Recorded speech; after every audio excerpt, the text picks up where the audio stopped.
But as my friends are saying, they're saying that it's better without electricity, but with Kherson. That's what they're saying.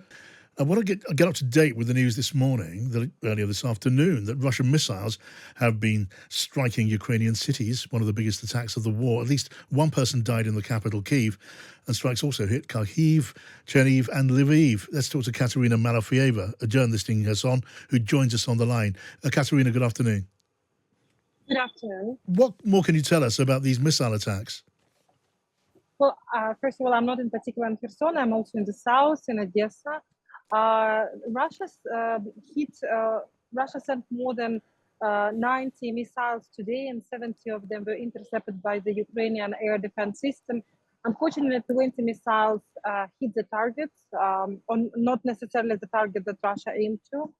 Kharkiv is there is no single village in Kharkiv region that is with electricity right now. There are power cuts also in Odessa, where I'm right now. Although in the city center, you can see that there are lights, and it hasn't been affected that much. Yes. I hear also from a friend of mine that in the place where she was hiding in Kyiv, a woman started giving a birth.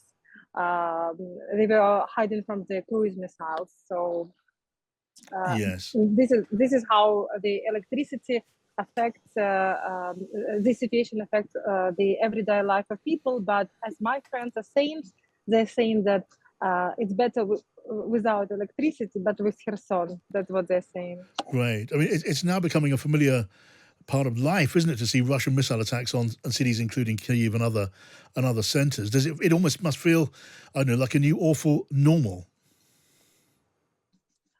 Well, yes, it became our new normal, and of course, the situation is slowly deteriorating. Also, because of the because it's getting cold, and not all the towns that were liberated will have access to the heating and water, like Kherson, like Izum, for example.